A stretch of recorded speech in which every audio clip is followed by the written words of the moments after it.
கமல் நான் permanent workers union இன்று வரலாற்று சிறப்புமிக்க ஒரு உத்தரவு தங்கவயல் நீதிமன்றத்தினுடைய வாயிலாக கிடைத்திருக்கிறது. கடந்த நவம்பர் மாதத்திலிருந்து பைலைட்ஸ் ஏரியாவிலே அவர்கள் 26 நாட்களாக போராடி வந்தார்கள். அதற்கு முன்பாக கமல் நிர்வாகம் பிஎம்எல் நான் பர்மனன்ட் ஒர்க்கர்ஸ் கமல் நிர்வாகத்திற்கும் எந்தவித சம்பந்தம் இல்லை. அவர்களுடைய போராட்டத்தை கமல் ஃபேக்டரி முன்னாலே நடத்த முடியாது, அவர்கள் கான்ட்ராக்ட் அலுவலகத்தின் முன்னால் தான் நடத்த வேண்டும் என்று தங்கவயல் நீதிமன்றத்திலே அவர்கள் வழக்கு தொடுத்தார்கள். OS 362/24 அந்த வழக்கிலே பிஎம்எல் நான் பர்மனன்ட் ஒர்க்கர்ஸ் யூனியன் சார்பாக நான் அந்த வழக்கிலே வாதம் செய்தேன். அந்த வாதத்தின் அடிப்படையிலே 21/10/2024 தங்கவயல் ஜூனியர் டிவிஷன் சிவில் நீதிமன்றம் இந்த வழக்கிலே ஒரு இன்ஜங்ஷன் ஆர்டரை வழங்கினார்கள். அதனுடைய சுருக்கமான சாராம்சம், பிஎம்எல் நான் permanent workers union BEML main கேட்டில் இருந்து KGF கோலார் ரோட்டை அந்த பெமல் முன்னே இருக்கக்கூடிய ரோடை தவிர்த்து அவர்கள் வழங்கப்பட்ட அந்த ஃபேக்டரியினுடைய ஷெடியூலுக்கு அப்பாற்பட்டு 200 மீட்டர் ரேடியஸ் டிஸ்டன்ஸிலே அவர்கள் போராட்டம் நடத்த வேண்டும் என்று அந்த கீழ் நீதிமன்றம் உத்தரவு கொடுத்தது. அவர்கள் எந்த விதத்திலேயும் நாங்கள் மேல்முறையீடு செய்யக்கூடாது என்று கேவியட் மனு உடனடியாக பெமல் நிர்வாகம் தாக்கல் செய்தது. அந்த நீதிமன்றத்தினுடைய முக்கியமான சாராம்சம், பெமல் போலீஸுக்கு அதிகாரத்தை வழங்கியிருந்தது. பெமல் போலீஸ் இந்த பிஎம்எல் நான் பர்மனன்ட் ஒர்க்கர்ஸ் போராட்டம் எந்த இடத்திலே நடக்க வேண்டும் என்ற முடிவை போலீஸ் எடுப்பார்கள் என்று அதிலே உத்தரவிலே இருந்தது. அதன் அடிப்படையிலே பெமல் போலீஸ் பிஜிஎம்எல் பகுதியில் இருக்கக்கூடிய பைலைட்ஸ் ஏரியாவிலே போராட்டம் நடத்த நீங்கள் அங்கே நடத்தி கொண்டிருந்தார்கள். அந்த இடத்திலும் கூட நீங்கள் நடத்தக்கூடாது, நீங்கள் போய் அந்த பாலகாட் மைதானத்திலேயோ இந்த வேற பகுதியிலேயே நீங்க போராட்டம் நடத்தணும் சொல்லிட்டு போலீஸ் சொன்னாங்க.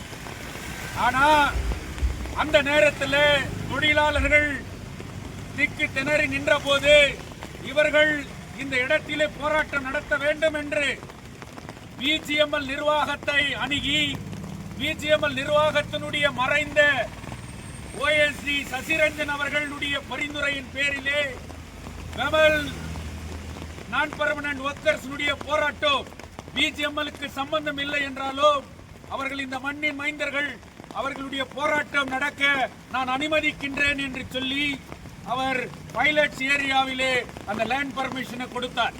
அதன் அடிப்படையில் 26 நாட்கள் அந்த போராட்டம் நடந்து வந்தது.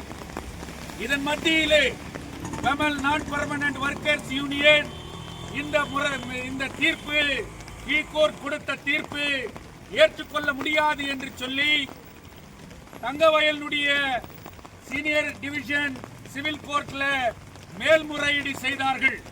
MA 91/24 இந்த வழக்கில் பல்வேறு வாதங்களையும் பெமல் நிர்வாகத்தினுடைய வாதத்தையும் பிஎம்எல் யூனியனுடைய வாதத்தையும் கேட்டார்கள். இந்த யூனியன் தரப்பிலே என்னையும் இந்த வழக்கிலே வாதம் செய்து ஏற்பாடு செய்தார்கள். அதே போன்று தங்க பேஷ்வா அவர்களும் கூட இந்த வழக்கிலே என்னோடு சேர்ந்து இந்த தொழிலாளர்களுக்கு ஆதரவாக இந்த வாதத்தை செய்தார்.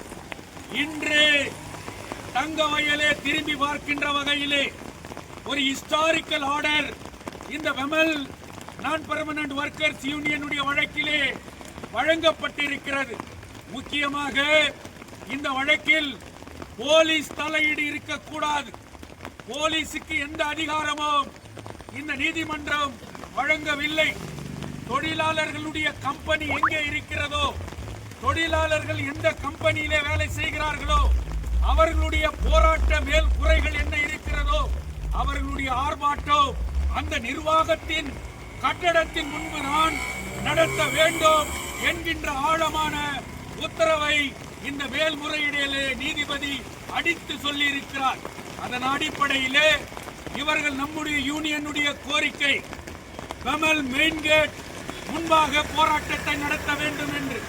பெமல் மெயின் கேட்டிலே பெமல் சொன்னது 200 மீட்டர் ரேடியஸ் டிஸ்டன்ஸ்ல அவர்கள் ஆர்ப்பாட்டம் செய்யணும், எங்க ஷெட்யூலுக்கு அப்பாற்பட்டு தான் அவங்க ஆர்டர் செய்யணும்னு சொல்லிட்டு இந்த தீர்ப்புல முக்கியமா என்ன வந்துக்குதுன்னு சொன்னா கீ கோர்ட் சொன்ன A to D schedule property அந்த பிரகாரம் 200 மீட்டர் ரேடியஸ் டிஸ்டன்ஸ்ல போராட்டம் நடத்தணும்னு சொல்லி கீழ் நீதிமன்றம் சொன்னதை நான் ரத்து செய்கிறேன் என்று மேல்முறையீடிலே நீதிபதி சொல்லியிருக்கிறார். பெமல் மெயின் கேட்டில் இருந்து 50 மீட்டர் ரேடியஸ் அளவிலே இவர்கள் போராட்டத்திற்கு இடத்தை ஒதுக்க வேண்டும் என்று இந்த உத்தரவிலே சொல்லியிருக்கிறார். அந்த இடத்தை பெமல் கம்பெனி நிர்வாகம் அந்த இடத்தை தேர்வு செய்து உடனடியாக வழங்க வேண்டும் என்று பெமல் மேனேஜ்மெண்ட்டுக்கு கம்பெனிக்கு உத்தரவு செய்திருக்கிறார். போலீஸுக்கு எந்த உத்தரவும் இல்லை. போலீஸ்க்கும் இந்த போராட்டத்தில் உத்தரவு பெறுவதற்கும் அனுமதி அவர்களுக்கு எந்தவித பர்மிஷனும் நீதிமன்றம் கொடுக்கல. அதனால தொழிலாளர்கள் இந்த போராட்டத்திலே இந்த வெற்றியை தங்கவயல் மக்கள் மண்ணின் மைந்தர்கள் ஒன்று திரண்டு ஆதரவு கொடுத்தார்கள். அவர்களுடைய போராட்டம் தொடர்வதற்காக வெற்றி பெறுவதற்காக இந்த தீர்ப்பு வழிவகை செய்திருக்கிறது. இந்த வழக்கிலே நான் ஒரு வழக்கறிஞராக மட்டும் இவர்களுக்காக நான் வாதம் செய்யவில்லை. நான் என்ன இந்த வழக்கிற்கு அகஸ்டின் அவர்களோ சிவகுமார் அவர்களோ என்னை அணுகி அந்த யூனியன் நிர்வாகிகளை அழைத்து வந்து என்னை இந்த வழக்கிலே வழக்கறிஞராக கேவியட் போட வைப்பதிலிருந்து கீழ் நீதிமன்றத்திலே வாதம் செய்வதிலிருந்து மேல் நீதிமன்றத்திலே வாதம் செய்வதிலிருந்து என்னை அவர்கள் நம்பினார்கள். என்னுடைய மண்ணின் மைந்தர்கள் தொழிலாளி வர்க்கம் இந்த போராட்டத்தை நடத்துகின்றது. அவர்களுக்காக ஒரு பைசா கூட பெறாமல் இந்த வழக்கிலே நான் வாதம் செய்ய வேண்டும் என்று முடிவு செய்தேன். அவர்கள் எனக்கு எல்லா விதமாகவும் உங்களுக்கு பீஸ் கொடுக்கிறதுக்கு நாங்கள் தயார் என்று சொல்லி அவர்களை என்னை வற்புறுத்தி வந்தார்கள். இன்று கூட அவர்கள் வற்புறுத்தினார்கள். நான் அந்த தொழிலாளர்களுக்கு சொல்லுவது, நான் ஒரு தொழிலாளியினுடைய மகன், நான் இந்த மண்ணினுடைய மைந்தன், நான் உங்களிலே ஒருவன். அதனால் இந்த தீர்ப்பு ஒரு வரலாற்று மிக்க தீர்ப்பு. அந்த வரலாற்று மிக்க தீர்ப்பிலே ஒரு பங்கு எனக்கு கிடைத்திருக்கிறது. அதையே நான் வெற்றியாகவும் என் பீஸாகவோ நான் நினைத்துக் கொள்ளுகின்றேன். உங்களுடைய போராட்டம் எந்த விதமான தங்கு தடையும் என்று உங்களுடைய போராட்டம் அந்த மெயின் கேட் முன்பு நடைபெற வேண்டும். நீங்கள் உங்களுடைய கோரிக்கை கடைசி கோரிக்கை நிறைவேறுகின்ற வகையும் கூட உங்களோடு நான் இருந்து உங்களுடைய வெற்றி தான் என்னுடைய ஃபீஸ் என்பதை நீங்கள் உணர வேண்டும். இந்த போராட்டம் நான் பெர்மனன்ட் வர்க்கர்ஸினுடைய உறுதிமிக்க போராட்டம். அந்த உறுதிமிக்க போராட்டத்துக்கு கிடைத்த தீர்ப்பு இது வெற்றி தீர்ப்பு. இந்த வெற்றி தீர்ப்போடு உங்கள் போராட்டத்தை நீங்கள் நடத்துங்கள் என்று சொல்லி இவ்வளவு தீர்ப்பு இங்க வந்திருக்குது. இது இந்த தீர்ப்பினுடைய முன்பகுதி. இந்த தீர்ப்பு 35 பக்கம் இருக்குது. இந்த தீர்ப்பினுடைய 34வது பக்கத்துல கீ கோர்ட் கொடுத்த 200 மீட்டர் டிஸ்டன்ஸ்ல A to D ஷெட்யூல் ப்ராப்பர்ட்டில போலீஸ்க்கு அதிகாரம் கொடுத்திருந்த அந்த தீர்ப்பை செட் அசைட் பண்றேன்ட்டு 34 பேஜ் நம்பர்ல கிளியரா ஜட்ஜி எழுதி இருக்கிறாரு. 35ல நீங்க மெயின் கேட்ல 50 மீட்டர் ரேடியஸ்ல பெமல் கம்பெனி அந்த இடத்தை உங்களுக்கு ஐடென்டிஃபை பண்ணி கொடுக்கணும். எந்தவித இடைஞ்சலும் இல்லாமல் கம்பெனிக்கு வண்டியை உள்ள போறது வெளியே வர்றது அங்க எந்த டிஸ்டர்பும் இல்லாம 50 மீட்டர் அளவில் இருந்து நீங்க மெயின் கேட்டு கிட்ட இருந்து போராட்டம் பண்ணலாம்னு சொல்லிட்டு பேஜ் நம்பர் 35ல தெளிவா சொல்லி இருக்கிறார்கள். இந்த தீர்ப்பு உங்களோட முடிவதில்லை. பெமல் கம்பெனி இருக்கும் வரை, பெமலில எந்த போராட்டம் நடந்தாலோ அந்த தீர்ப்பு தான் எல்லாருக்கும் ஒரு மாடல் கோட். இந்த தீர்ப்பு தான் நிரந்தரமாக தொழிலாளர்களுக்கு வகுக்கப்பட்ட தீர்ப்பாக இருக்கோ.